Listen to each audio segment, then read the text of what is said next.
আসসালামু আলাইকুম প্রিয় শিক্ষার্থীবৃন্দ, কেমন আছো? আশা করি খুবই ভালো আছো। আমি কুলসুম, সহকারী অধ্যাপক, ইসলামের ইতিহাস সংস্কৃতি বিভাগ, ইসলামের ডিগ্রি কলেজ, চট্টগ্রাম। আমি তোমাদের এইচএসসি ফার্স্ট ইয়ারের ইসলামের ইতিহাসের ক্লাস নেব। আমি তোমাদের গত ক্লাসে প্রাক ইসলামী আরবের অর্থাৎ প্রথম অধ্যায়ের সভ্যতা পড়িয়েছিলাম। আজ তোমাদের আমি ক্লাস নিব, সেটা হচ্ছে আইএম জাহিলিয়া যুগ বা প্রাক ইসলামী যুগ। প্রাক ইসলামী যুগ অর্থাৎ আইএম জাহিলিয়া যুগ। তাহলে আয়াম অর্থ যুগ, জাহিলিয়া অর্থ অজ্ঞতা, অর্থাৎ আইএম জাহিলিয়া অর্থ তমসার যুগ, অন্ধকার যুগ। সুতরাং এই আইএম জাহিলিয়া অর্থাৎ আরবের প্রাক ইসলামী আরবের ইসলাম পূর্ব যুগের জাহিলিয়া যুগের সামাজিক, রাজনৈতিক, অর্থনৈতিক ও কালচারাল অবস্থা কেমন ছিল সেটা আমরা জানব। তাহলে আমরা আগে জানি যে আইএম জাহিলিয়ার যুগ কাকে বলে। এই যুগে এটা হচ্ছে অন্ধকার যুগ, তমসার যুগ। অর্থাৎ এই যুগের সামাজিক অবস্থা ও ধর্মীয় অবস্থা খুবই শোচনীয় অবস্থা ছিল। এই যুগে মানুষের নীতিবোধ ও মানবতাবোধের অভাবে তাদের সমাজ ব্যবস্থা একদম শেষ পর্যায়ে নেমে গেছিল। কলহ বিপদ, সমাজে কলহ বিপদ, খুন খারাপি, অন্যায় অবিচার, অন্ধকারের সমগ্র আরব সমাজ নিমজ্জিত ছিল। তাই ঐতিহাসিক পিকে একে জাহিলিয়ার যুগ হিসেবে আখ্যায়িত করেছেন। অর্থাৎ এই যুগের সামাজিক, রাজনৈতিক, অর্থনৈতিক, ধর্মীয় অবস্থা খুবই শোচনীয় ছিল।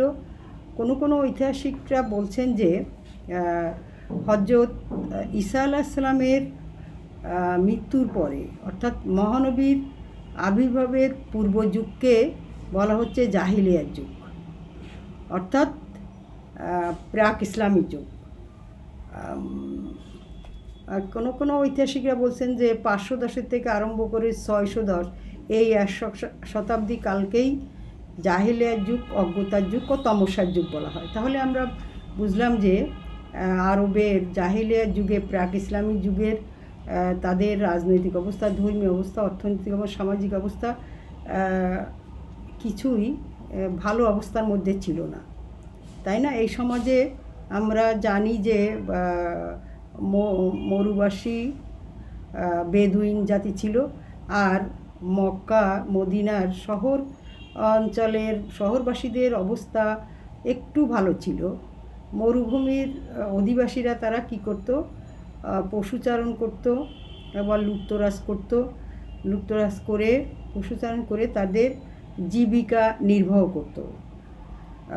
আর শহরবাসী আরবদের অবস্থা মোটামুটি ভালো ছিল। তাহলে আমরা এখন যাই রাজনৈতিক অবস্থার মধ্যে। রাজনৈতিক অবস্থার মধ্যে আমরা দেখছি রোমান ও পারস্য শাসিত উত্তর অঞ্চল সমগ্র আরব স্বাধীন ছিল।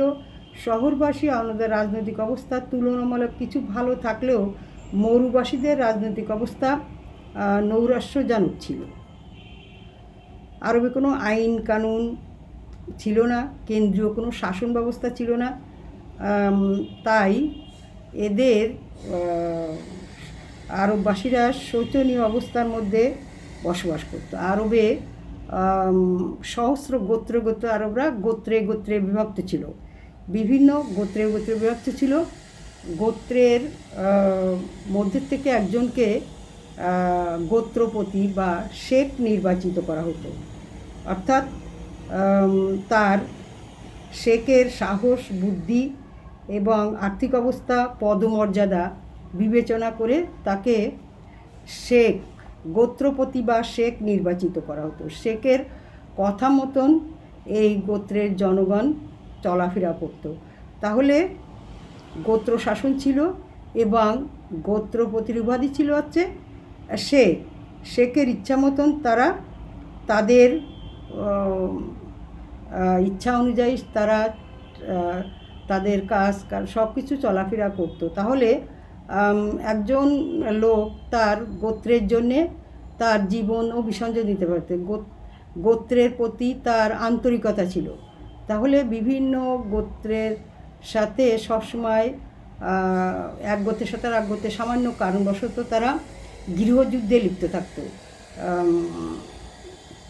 আমরা দেখছি যে প্রাক ইসলামী যুগে প্রায় 1700 যুদ্ধ হয়েছিল। এই 1700 যুদ্ধ হয়েছিল। এই যুদ্ধের মধ্যে উল্লেখযোগ্য যুদ্ধগুলো হচ্ছে মদিনার আউস ও খাজরাজ গোত্রের মধ্যে বোয়াসের যুদ্ধ, এবং মক্কার কুরাইশ ও হাউজেন গোত্রের মধ্যে হারব আল ফিজার বা ফিজারের যুদ্ধ দীর্ঘস্থায়ী হয়। সামান্য উটকে প্রহারের জন্য বানু বকর ও বানু তাগলিব গোত্রের মধ্যে বাসুসের যুদ্ধে সংঘটিত হয়েছিল। দীর্ঘ 40 বছরখান স্থায়ী হয়েছিল। কোনো সময় দেখা যাচ্ছে 1 শতাব্দী কালও যুদ্ধ চলত। তাহলে আরবরা সামান্য কারণবশত গোত্রে গোত্রে যুদ্ধ সংঘটিত হয়েছিল। এই সময় অসংখ্য যুদ্ধের উদাহরণ আমরা পাই। ঐতিহাসিকরা বলছেন প্রায় 1700 গৃহযুদ্ধ এই জায়গায় হয়েছিল। তাহলে মরুবাসী আরব যেমন ছিল যে হেজাজ, নুফুত ও নুজাত এলাকার অধিবাসীদের, তারা ছিল মরুবাসী, তাদের অবস্থা বেশি একটা ভালো ছিল না। কিন্তু মক্কা ও এর আশেপাশের শহর এলাকার অবস্থা একটু ভালো ছিল, রাজনৈতিক অবস্থা ভালো ছিল। কারণ মক্কার ও শহরতলিতে যারা বসবাস করত তারা ব্যবসা বাণিজ্য করে তাদের নির্বাহ করত। তাহলে মক্কা ও শহরবাসী আরবদের রাজনৈতিক অবস্থাটা খুবই ভালো ছিল। বিভিন্ন গোত্রপতিদের উপদেষ্টা মণ্ডলীর সমন্বয়ে তারা একটা মন্ত্রণালয় প্রতিষ্ঠা করেন, যাকে মালা বলা হয়। অর্থাৎ প্রশাসনিক ব্যবস্থা তদারকি করার জন্য, জনগণের সুযোগ সুবিধার জন্য তারা এই মন্ত্রণালয় বা মালা প্রতিষ্ঠা করেছিলেন। অর্থাৎ নগর রাষ্ট্র প্রতিষ্ঠা করেছিলেন মক্কা ও শহরতলি এলাকায়। আমরা দেখছি যে আস্তে আস্তে জনগণ একটু উন্নত পর্যায়ে যায় এবং তারা সবার মধ্যে, বেদুইনদের মধ্যে, সব গোত্রের মধ্যে মৈত্রী স্থাপন করার জন্য তারা একটা মন্ত্রণালয় প্রতিষ্ঠা করেছিলেন এবং নগর রাষ্ট্র প্রতিষ্ঠা করেছিলেন। যা হোক, তাহলে আমরা রাজনৈতিক অবস্থার মধ্যে দেখলাম যে কী হয়, গোত্র শাসন ছিল, শেখ নির্বাচিত হয়েছিল, গোত্রের মধ্যে সংঘাত ছিল, যুদ্ধ ছিল।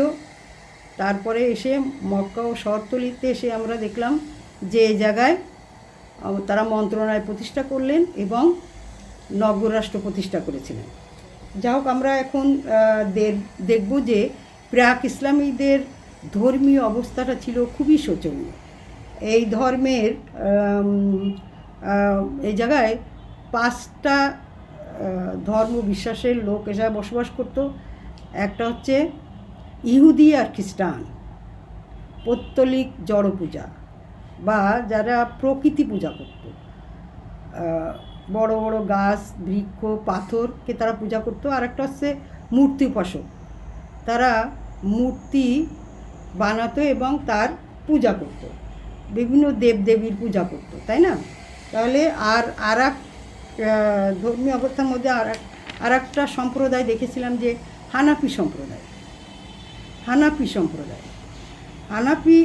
সম্প্রদায় তারা ছিল এক ঈশ্বরবাদী। তারা মূর্তি পূজাও করতো না, তারা নিরপেক্ষভাবে জীবনযাপন করত। তাহলে হানাফি সম্প্রদায় ছিল এক ঈশ্বরবাদী, তারা মূর্তি পূজাও করতো না। তারা এই হানাফি সম্প্রদায়ের লোকরা কারা ছিল? তারা ছিল বিবি খাদিজার ও তার চাচাতো ভাই ওয়ারাকা বিন নফল এবং উমায়া বিন আবি সালেক, আউস বিন সাউদা ও কবি জুহাইর, এরা ছিল হানাফি সম্প্রদায়ের লোক। তাহলে আমরা ধর্মীয় অবস্থার মধ্যে দেখলাম যে ধর্মীয় অবস্থার মধ্যে 5 ধর্মের লোক এ জায়গায় বসবাস করত। তারা বেশিরভাগই তারা মূর্তি পূজা করত। আমরা জানি যে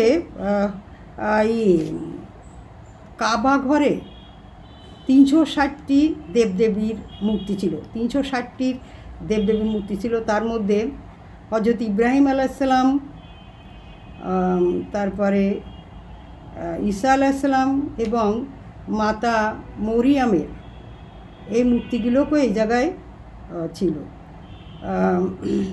তাহলে ইব্রাহিম আলাইসাল্লাম তিনি আল্লাহর উপাসনা করার জন্যে এই কাবা ঘর তৈরি করেছিলেন এবং কাবা ঘরের মধ্যেই 360টির মূর্তি ছিল, তাই না? এই মূর্তিগুলো 360টি মূর্তি ছিল। তাছাড়াও বিভিন্ন অঞ্চলে আমরা দেখছি বিভিন্ন উল্লেখযোগ্য মূর্তি ছিল, যেমন আল উজ্জা, আল লাত, আল মানহা, বিভিন্ন মূর্তি আমরা আরব সমাজের বিভিন্ন জায়গায় পাথরের মূর্তি, পাখির মূর্তি, বিভিন্ন মূর্তি আমরা প্রাক ইসলামী যুগে দেখেছি।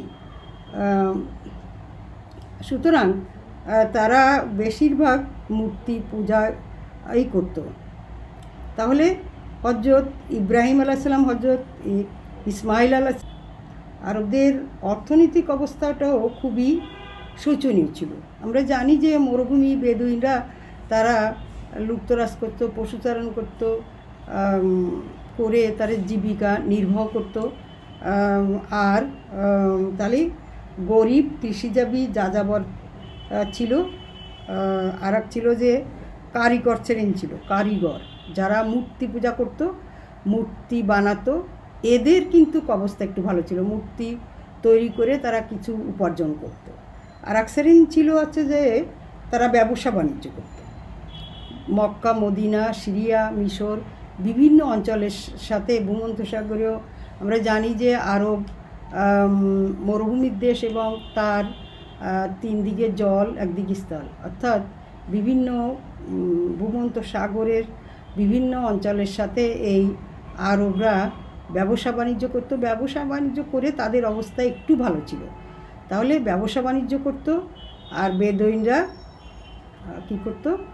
বেদুইনরা হচ্ছে লুপ্তরাজ ও পশুচারণ করতে তার জীবিকা নির্বাহ করত, যেহেতু আরও মরুভূমির দেশ। সুতরাং ব্যবসা বাণিজ্য কারা করতো? ব্যবসা বাণিজ্য করতো হজরত আবু বকর রাদিয়াল্লাহু আনহু, হজরত ওসমান রাদিয়াল্লাহু আনহু। আমরা দেখলাম বিবি খাদিজা ও ব্যবসা বাণিজ্য করতেন। তাহলে যারা ব্যবসা বাণিজ্য করতে তারা অভিজাত শ্রেণী ছিল, ধনী শ্রেণী ছিল, কিন্তু তাদের সংখ্যা খুব কম ছিল। সবচেয়ে বেশি ছিল হচ্ছে গরিব, অসহায় গরিব। আর সুতরাং এই ব্যবসা বাণিজ্য করে আস্তে আস্তে করে আরবরা মক্কা ও হেজাজের এবং মদিনায় কিছু কিছু অঞ্চলে ব্যাংক প্রতিষ্ঠিত হয়, তারা ব্যাংক প্রতিষ্ঠা করে এবং নিকাশ ঘরও চালু করে, নিকাশ ঘরও করে। তাহলে ব্যবসা বাণিজ্য করে কিছু লোক যদিও সমৃদ্ধিশালী হয়েছিল, কিন্তু 90% লোকই ছিল তারা গরিব, অসহায়। তাহলে আমরা অর্থনৈতিক অবস্থা দেখলাম। এবার আসবো সামাজিক অবস্থায়। আরবদের প্রাক ইসলামী যুগের সমাজ ব্যবস্থা কেমন ছিল? সমাজিক অবস্থা, আরব সমাজের আমরা যে আরবদের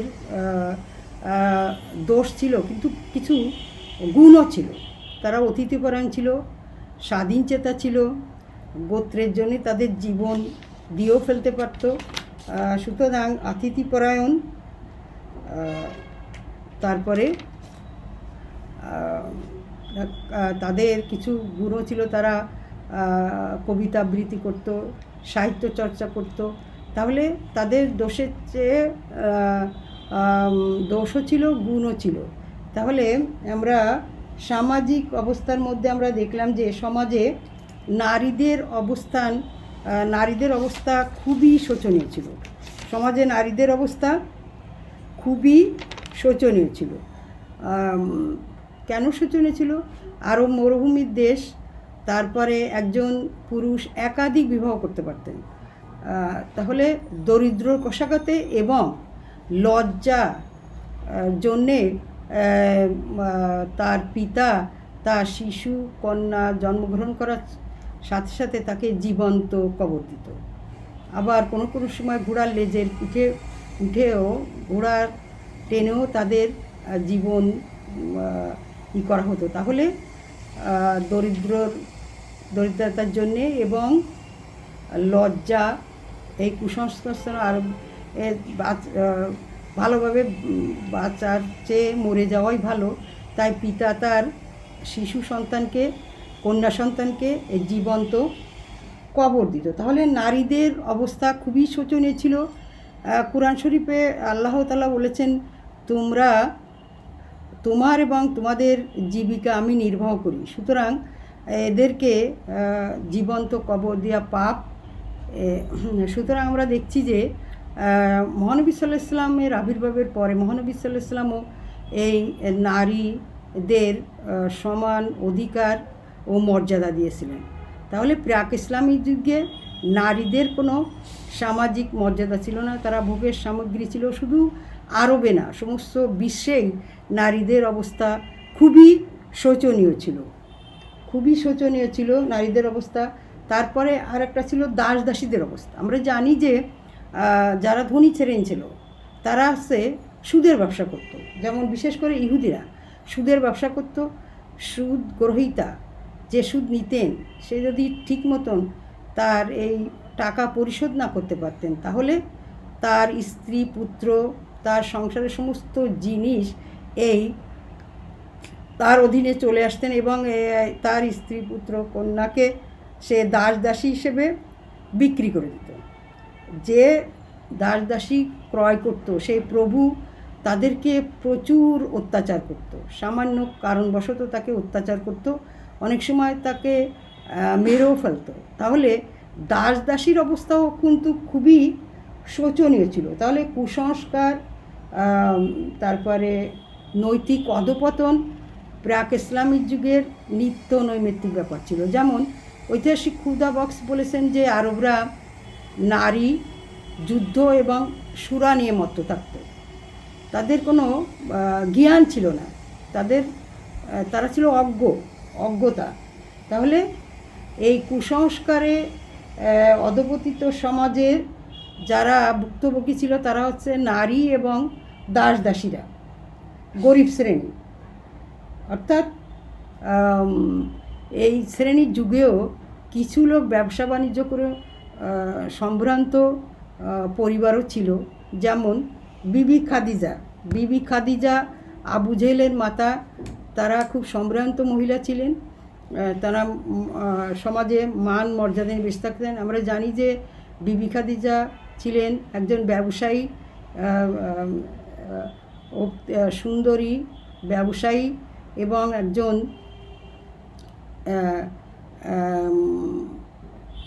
উচ্চপদস্থ জ্ঞানী ব্যক্তি। সুতরাং আমরা দেখলাম যে নারীদের অবস্থা, দাস দাসীর অবস্থা, অর্থাৎ আরবদের সামাজিক অবস্থা খুবই শোচনীয় ছিল। তারা মদপান, জুয়া খেলা, অবিচার, অত্যাচার, লুণ্ঠন, নরবলি ইত্যাদি কাজে তাদের নিত্য নৈমিত্তিক ব্যাপার ছিল। আমরা তাহলে প্রাক ইসলামী যুগের সামাজিক, রাজনৈতিক, সামাজিক, ধর্মীয়, অর্থনৈতিক অবস্থা দেখলাম। আমরা এবার চলে যাব যে কালচারাল অবস্থা, সাংস্কৃতিক অবস্থা। আরবদের যদিও সামাজিক, রাজনৈতিক, অর্থনৈতিক, ধর্মীয় অবস্থা খুবই শোচনীয় ছিল, কিন্তু কালচারাল অবস্থাটা ভালো ছিল। ভালো ছিল কেন? তারা মূর্খ হলেও তাদের অসাধারণ স্মৃতিশক্তি ছিল। কবিতা চর্চার মনন শক্তির পরিচয় তারা দিয়েছেন। তাদের কবিতার বিষয়বস্তু ছিল নারী, প্রেম, বংশগৌরব, বীরত্ব কাহিনী, যুদ্ধ বিগ্রহ ঘটনাবলী এবং আরবের পারিপার্শ্বিক অবস্থা সব দেখে তারা প্রাক ইসলামিক যুগের পুরুষ এবং মহিলারা তারা কবিতা আবৃত্তি করতেন, মুখে মুখে গীতিক কাব্য রচনা করতেন। তাই সমাজে কবিদেরকে অতি মানব হিসাবে মর্যাদা দেওয়া হতো। তাদের উচ্চ আসনের মর্যাদা দেওয়া হতো কবিদের। তাহলে প্রাক ইসলামী যুগে সমাজের লোকদের দোষ থাকলেও গুণ ছিল, তাদের কিছু গুণ সৃজনশীল সাহিত্য চর্চা করত, মুখে মুখে কবিতা আবৃত্তি করত। এই প্রাক ইসলামী যুগের কবিদের মধ্যে উল্লেখযোগ্য হচ্ছেন কবি ইমরুল কায়েস, তারাফা, উম্মে কুলসুম, লাবিদ, জুহায়ের, হারিস ও আনতারা উল্লেখযোগ্য। এবং তাদের গ্রন্থের নাম হচ্ছে আল মুআল্লাকাত, দেওয়ান আল হামসা ও কিতাবুল আগানি। তাহলে এই গ্রন্থগুলোকে আমরা উমাইয়া যুগে যে সংকলিত হয়েছিল, আমরা প্রাক ইসলামিক যুগের সামাজিক, রাজনৈতিক, কালচারাল সব অবস্থা এই সমস্ত গ্রন্থের মাধ্যমে জানতে পারছি। তাহলে ঐতিহাসিকরা বলছেন যে আরবি ভাষা ছিল উন্নত ভাষা, আরবি ভাষা ছিল বিশ্বের মধ্যে সবচেয়ে উন্নত ভাষা, আরবি ভাষা। ঐতিহাসিক হিট্টি বলেন মধ্যযুগে বহু শতাব্দীকাল পর্যন্ত আরবি ভাষা সভ্য জগতের শিক্ষা, সাংস্কৃতিক এবং উন্নত একমাত্র মাধ্যম ছিল এই আরবি ভাষা।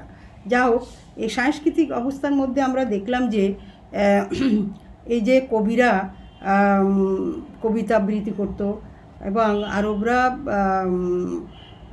বছরে 3 বার তারা কোনো যুদ্ধ বিগ্রহ করতো না, বিভিন্ন কালচারাল প্রোগ্রামে তারা আনন্দ ফুর্তি করতো। সেটা হচ্ছে কি, সে হচ্ছে জিলহজ, জিলকত এবং মহরম মাস।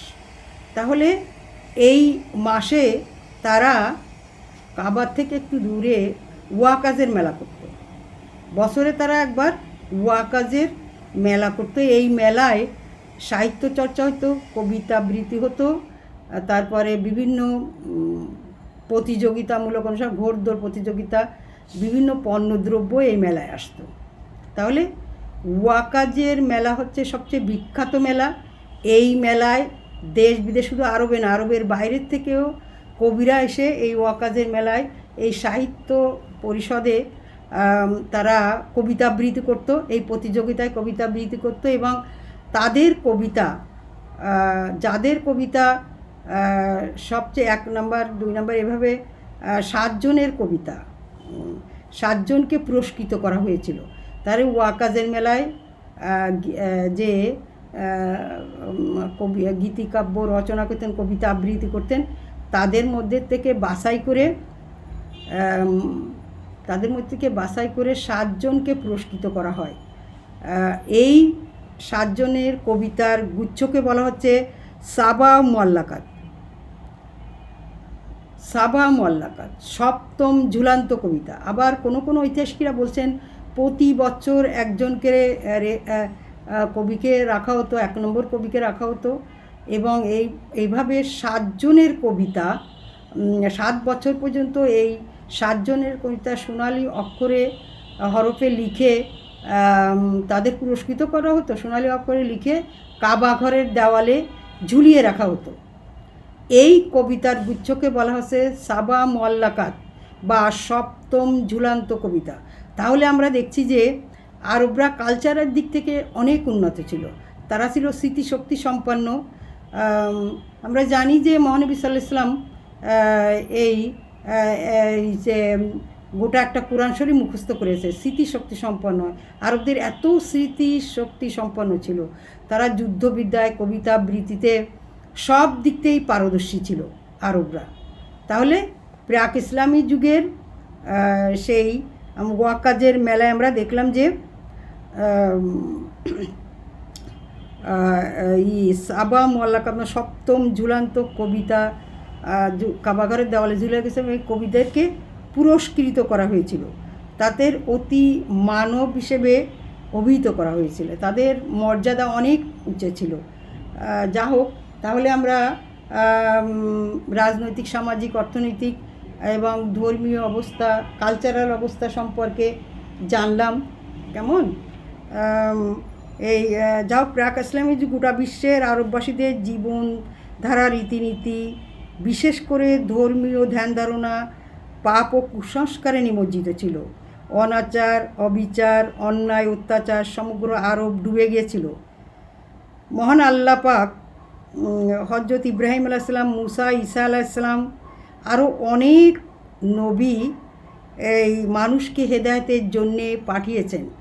তারা অনেক চেষ্টা করেছেন তাদেরকে সৎ আদর্শ পথে পরিচালিত করার জন্য, কিন্তু এই প্রাক ইসলামী যুগে এসে আমরা দেখলাম যে তারা তাদের অন্ধকারে নিমজ্জিত হয়ে যায়, অভিশপ্ত জীবনযাপন করতে থাকে। এই সময় একজন ঐতিহাসিকরা বলেন সমগ্র বিশ্বের ক্ষেত্রে রাজনৈতিক ধর্মীয় ক্ষেত্রে আরোগ্যতা বিরাজমান ছিল। একজন মহান ও ধর্মীয় জাতির নেতার অদ্ভুতের সময় উপযোগী ছিল এখন, অর্থাৎ একজন মহান ত্রাণকর্তার আবির্ভাব। বিশ্ব যেন একজন ত্রাণকর্তাকে চাচ্ছিল, অর্থাৎ তাদের সেই অধপতিত সমাজকে তৌহিদের আলো জ্বালাবার জন্য একজন মহান ব্রত নিয়ে বিশ্বের রহমত স্বরূপ একজনকে বিশ্বজনে একজনের আবির্ভাবের বা একজনের প্রতীক্ষায় অপেক্ষা করছিলেন। বিশ্বজনে একজন গভীর আগ্রহে প্রতীক্ষা করছিলেন একজন মহান নেতার, মহান নবীর। তাই ঐতিহাসিক হিকটি বলেন সমগ্র বিশ্বের ক্ষেত্রে রাজনৈতিক ধর্মীয় ক্ষেত্রে আরাজকতা বিরাজমান ছিল। একজন মহান ধর্মীয় ও জাতীয় নেতার অদ্ভুতের সময় উপযোগী ছিল। দিগন্তব্যাপী এই ঘন তামসার বুকে তৌহিদের আলো জ্বালাবার মহান ব্রত নিয়ে বিশ্বের রহমত স্বরূপ মহানবী হজরত মুহাম্মদ সাল্লাল্লাহু আলাইহি ওয়াসাল্লাম অবতীর্ণ হন। তার প্রভাবে শুধু আরব ভূমি আলোকিত হয়নি, সারা বিশ্ব ভুবন আলোক উজ্জ্বল হয়েছিল।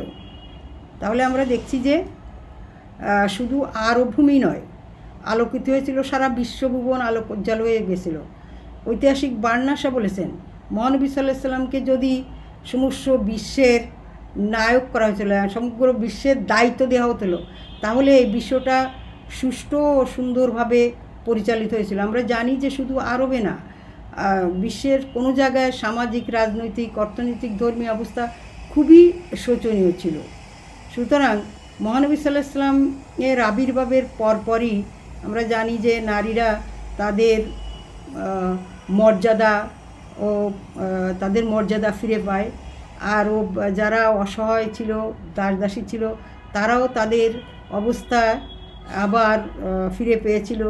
সুতরাং এই তমসার যুগে তৌহিদের আলো জ্বালাইবার মহান ব্রত নিয়ে বিশ্বের রহমত স্বরূপ হজরত মুহাম্মদ সাল্লাল্লাহু আলাইহি ওয়াসাল্লাম এই ভূখণ্ডে অবতীর্ণ হয়েছিলেন। তার প্রভাবে শুধু আরব ভূমি আলোকিত হয়নি, সারা বিশ্বভুবনও আলোকিত হয়েছিল। তাহলে প্রিয় শিক্ষার্থীবৃন্দ, আমরা আইএম জাহেলিয়া যুগের রাজনৈতিক, সামাজিক, ধর্মীয় ও অর্থনৈতিক অবস্থা আলোচনা করলাম। তোমরা দেখছো যে এর ভিতরে থেকে অনেকগুলো ছোট ছোট প্রশ্ন তোমরা পাবে। তোমরা বাসায় বসে পড়াশুনো করতে থাকবে এবং একটা বই কিনে পড়াশুনো করতে থাকবে। তোমরা এর মধ্যে বহু নির্বাচনী প্রশ্ন আসতে পারে, প্রাক ইসলামিক যুগের সামাজিক অবস্থা আসতে পারে, নারীদের অবস্থা আসতে পারে। কেমন? তাহলে আজকের মতন আসি। আগামী ক্লাসে তোমাদের আরও অন্য টপিকস নিয়ে